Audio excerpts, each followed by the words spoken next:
seats right behind home plate in the first, on the first base side. Oh my 5 rows goodness. back, and it was a lot of fun. Amen. Well, it's a long night. A long night, 12:15 to 12:20. And everybody forgot there was even a World Series to be played, right? Yeah, that's right. Exactly. That's right. A few of you maybe Yankee fans are here. Okay. We love them when they lose, right? All right, Peter. Peter's my best friend. And I'm so happy to be with Peter and Linda and staying at their home, but Peter's my best friend. He was a coach of the Red Sox, not a manager, but a coach. He's considered the greatest hitter who ever was. His name was Ted Williams, of course.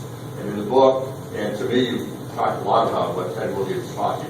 Well, I never met Ted Williams, and in spring training, he in 74, 75, he comes up with a baseball bat in his hand. I'm out in right field shaking some fly balls, and Ted comes up to me and he says, "You're Bernie Coggle." I'm Ted Williams. I'm like, okay. I wonder what he's going to ask. He says, "What do you look for when you're up there to hit?" I says, "I look fastball." He says, "What do you do with the curveball?" I said, "Well, I look fastball and react to curveball." And he says, "Well, that's why you hit 200 and I hit 400. And I said, "What do you mean?" He says, "Well, if you're going to look fastball, you hit fastball. And if you're going to look curveball, you hit curveball." He says, "You got to watch the game, see what they're throwing, see what they're getting you out with, in situation with men in scoring position or leading off in inning. You sit and watch the game and see what's being thrown. And if you want to look for the curveball, you look for the curveball and hit it. Make sure it's a good pitch." And he says, "Oh, how do you hold the bat?" And of course, I held the bat in the palm of my hands and squeezed it real tight.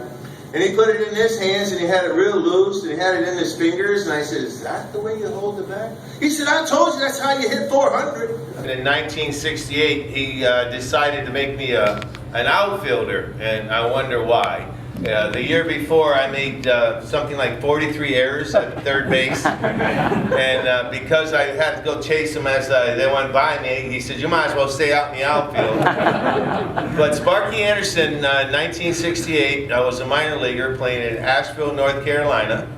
He had me come to the ballpark at 9 o'clock in the morning. We'd work out till 11. I'd be out there again at 3 to 5 when the team came, and he would hit me fly balls, throw batting practice to me. We lost that game with an interference play. Do you remember the interference play at home plate with Carlton Fisk and Aaron Brewster? And he got in the way and he threw the ball out in the center field.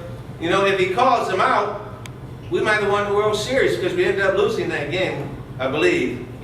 I cried that day. But when I came, after that game, I came back into my locker and it looked like a tornado went through my locker. I said to the clubhouse guy, I said, "What happened to my locker?" He said, "Well, Clay Carroll came in here and he found that picture and ripped it up into 100 pieces and tore my locker apart."